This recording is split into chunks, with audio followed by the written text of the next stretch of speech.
레위기 4장을 강의하면서 통독을 하겠습니다. 4장의 제목은 속죄제입니다. 5가지 제사가 있다고 그랬죠. 번제, 소제, 화목제, 속죄제, 속건제. 번제는 전부를 다 불살라 하나님께 드리는 것으로서 온전한 헌신을 의미하고요. 소제는 말하자면 곡물로 하나님께 제사를 드리는 건데, 그것은 이제 곡식을 다 그라인딩 해가지고, 그러니까 하나님의 나라에서는 하나님만 빛나고 영광을 받으셔야지 나머지 모든 성도들은 지체로서 자기를 나 여기 있다 하고 주장하지 말고 그냥 섞여서 하나님 영광만을 드러내는 그런 것을 의미한다고 했습니다. 그 다음에 세 번째 화목제는 하나님께서 그 아들들과 함께 화목하고 싶고 피스, 그래서 재물을 가지고 와서 나하고 좀 화목하자. 이제 죄인인 인간이 오면 그냥 죽으니까요. 그 다음에 이제 오늘 속죄제는 네 번째 제사의 방법으로서 죄를 범했을 때 어떻게 이것을 하나님 앞에서 사함을 받는가, 이것을 하는 것이고요. 그러니까 이것은 이제 누차 얘기하지만 구원을 위한 속죄제가 아니고요. 구원은 이미 받았죠. 구원을 유지하기 위한 속죄제입니다. 그리고 이제 5장에 가면 속건제, 죄는 아니지만 허물에 대해서 하나님 앞에 나갈 때 사함을 받고 나갈 수 있도록 속건제를 드리도록 그렇게 되어 있습니다. 그래서 네 번째 오늘은 속죄제에 대한 것을 한번 공부를 해보겠습니다. 속죄제니까 어떤 죄를 범했고 누가 범했을 때 어떻게 사함을 받는가가 그 요지겠죠. 그래서 여기에는 네 부류로 나옵니다. 첫째는 제사장이 범죄하면 어떻게 되겠는가. 이제 이 제사장은 대제사장이 되겠죠. 그래서 이 제사장이 범죄했을 때와 두 번째는 온 이스라엘 백성이 한꺼번에 범죄했을 때 그걸 어떻게 사함을 받아서 하나님과 다시 용서를 받고 화목할 수 있겠는가.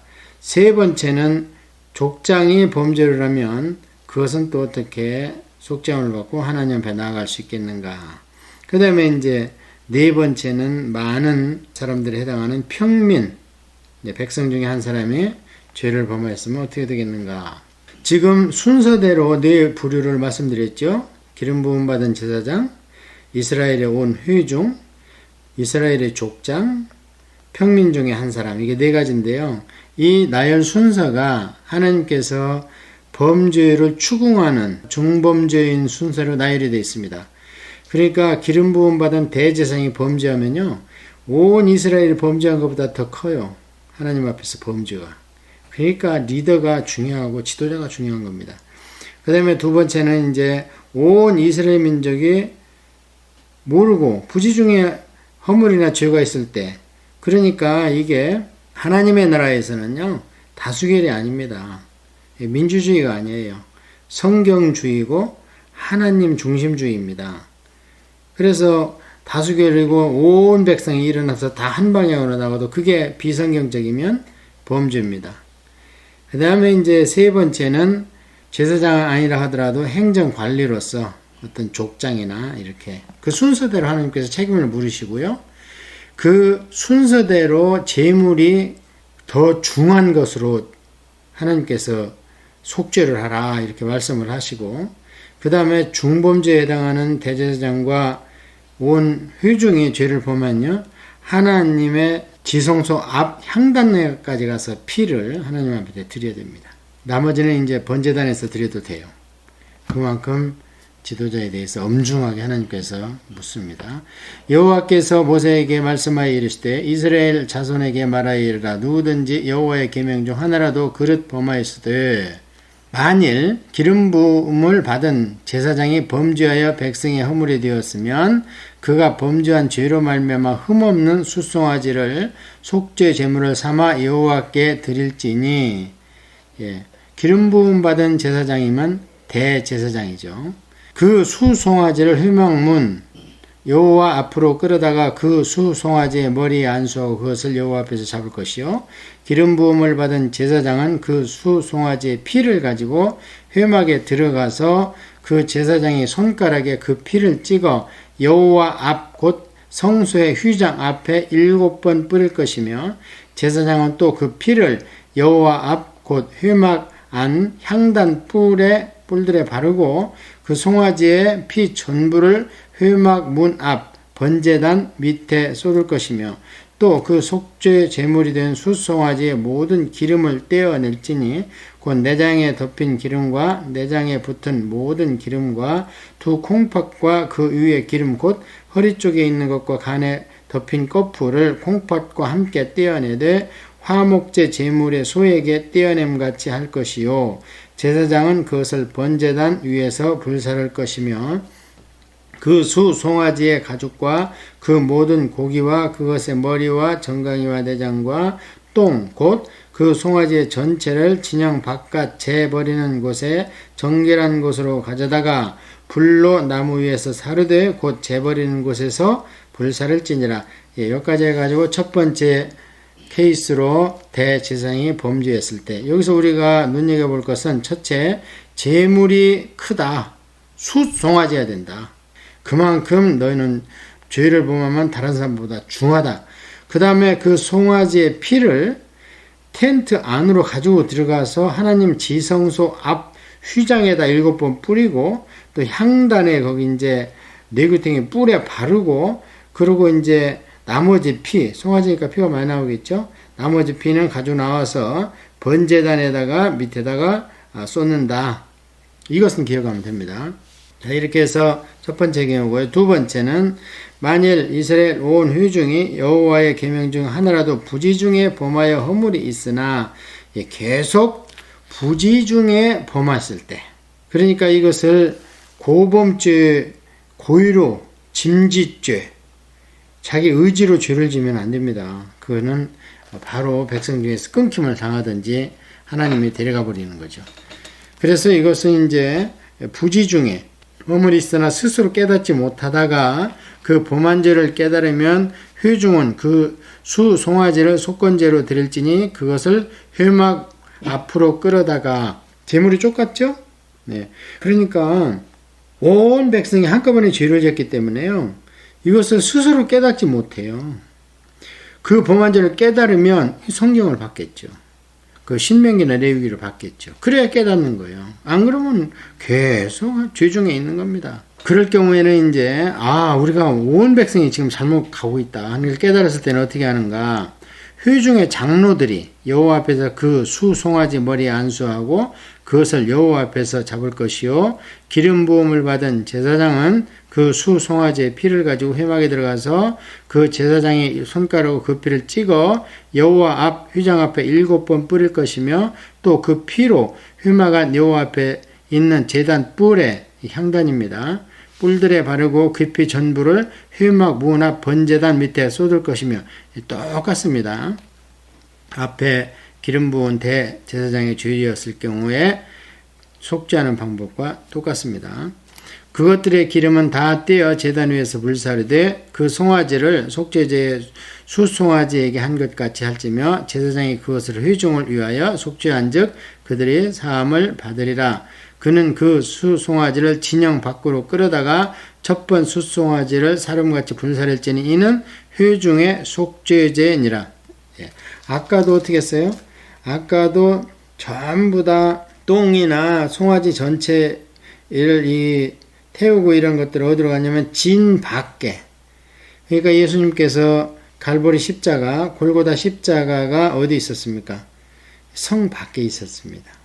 마찬가지입니다. 그래서 예수님의 십자가의 희생은 우리의 신약 성도들의 속죄제 제물의 역할을 하시는 겁니다. 그러니까 우리가 그냥 십자가 보혈하고 막 우리 입장에서 좋아서 뛰는데 사실은 예수님이 우리 대신 돌아가신 거 아닙니까? 그러니까 여기 구약의 율법대로 한다면 우리가 예수님을 죽인 겁니다. 왜냐하면 죄인이 재물을 가져다가 자기 손으로 재물을 죽입니다. 그래야 자기가 사는 거예요. 그래서 십자가 보혈 찬송할 때마다 저는 참 가슴이 찌릿찌릿한 게 그게 지금 보혈하면서 우리가 들고 뛰고 좋아할 일이 아니라고요, 사실은. 왜냐하면 십자가 보혈은 우리가 예수님을 죽여가지고 그 피를 하나님 앞에 내 대신 받으시오 이렇게 하는 거 아닙니까? 참 엄중해요. 이 구약의 율법을 가지고 예수님의 십자가를 우리가 투영해 보면요. 그렇게 뭐 숙여내지 않을 수가 없습니다. 십자가에 예수님과 나와 함께 십자가에 못 박히고 이제 부활한다. 이게 사도 바울이 로마서에서 말씀하셨는데 이제 구약에 의하면 그 말이 그 말입니다. 왜냐면 내 대신 돌아가신 거니까. 지금 재물이 무슨 죄가 있어요? 소송아지가. 그 주인 잘못 만나가지고 주인 대신 죽임을 당하는 거 아닙니까? 그래서 여기 보면 진영 밖에서 갖다 버리고 이게 예수님을 얘기하는 거고요. 자, 세 번째 경우 만일 족장이 그의 하나님 여호와의 계명 중 하나라도 부지 중에 범하여 허물이 있었는데 계속 부지 중입니다. 일부러 죄를 범하면요. 레위기 21장 보면 필살죄가 있습니다. 고의로 죄를 범하면 이것은 제사로나 예물로나 제물로서 사함을 못 받는 죄가 있어요. 반드시 사용시켜야 되는 죄가 있습니다. 그게 중심 사정에 뭐가 있냐면 고의로 죄를 범한 거. 고범죄는 용서가 안 됐습니다. 그가 범한 죄를 누가 그에게 깨우쳐 주면 그는 흠없는 숫 염소를 예물로 가져다가 이제 송아지에서 숫 염소로 이제 제물이 좀 작아졌습니다. 나중에 이제 백성들은 보면 암염소. 아무래도 이제 숫 염소가 덩치도 크고 비쌌나 봐요. 나중에 평민들은 이제 암염소로 합니다. 그 숫 염소의 머리에 안수하고 여호와 번제물을 잡는 곳에서 잡을지 이는 속죄죄라.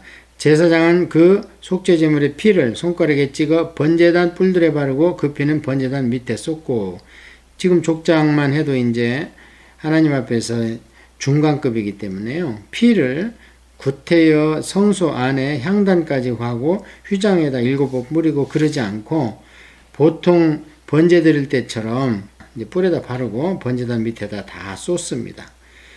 그 모든 기름은 화목제 제물의 기름같이 제단 위에서 불사를 찌니 이같이 제사장이 그 범한 죄에 대하여 그를 위하여 속죄한즉 그가 사함을 얻으리라. 자, 여기까지는 이제 지도자나 또는 백성 전체의 중범죄였죠.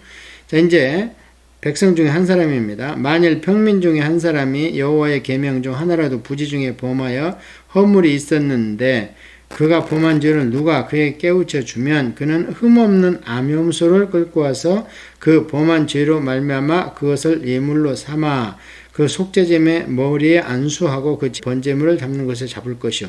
이제 이거는 주의 전가라 그랬습니다. 머리에 안수하는데 머리에다가 꼭 두 손으로 누릅니다. 가축이 막 저항할 정도로. 그래서 자기 죄를 그 가축한테 전가시키는 겁니다. 제사장은 손가락으로 그 피를 찍어 번제단 뿔들에 바르고 그 피 전부를 제단 밑에 쏟고 그 모든 기름을 화목제물의 기름을 떼어낸 것 같이 떼어내 제단 위에서 불살라 여호와께 향기롭게 할지니 제사장이 그를 위하여 속죄한즉 그가 사함을 받으리라. 그가 만일 어린 양을 속죄제물로 가져오려거든 흠없는 암컷을 끌어다가 아까는 이제 암염소였을 경우인데요. 그것도 형편이 안 되면 이제 어린 양을 갖고 와도 된다. 그 말씀이죠. 그 속죄물 제물의 머리 안수하고 번제물을 잡는 곳에서 속죄 제물로 잡을 것이요. 제사장은 그 속죄 제물의 피를 손가락으로 찍어 번제단 뿔들에 바르고 그 피는 전부 제단 밑에 쏟고 그 모든 기름을 화목제 어린 양의 기름을 떼낸 것 같이 떼내어 제단 위 여호와의 화제물 위에서 불사를 찌니 이같이 제사장이 그가 범한 죄에 대하여 그를 위하여 속죄한즉 그가 사함을 받으리라. 이 네 부류의 속죄할 수 있는 경우를 4장에서 봤는데요. 이 4장의 1절에서 끝절까지 전부 하나님이 주신 말씀입니다. 이 레위기를 볼 때 우리가 이게 너무 인간의 입장에서 보면 안 돼요. 이게 지금 처음에서 끝까지 전부 하나님께서 너희 살 길은 이것이야 하고 준 것이거든요. 그래서 이제 다음 시간에 속건 제를 한번 더 보도록 하겠습니다.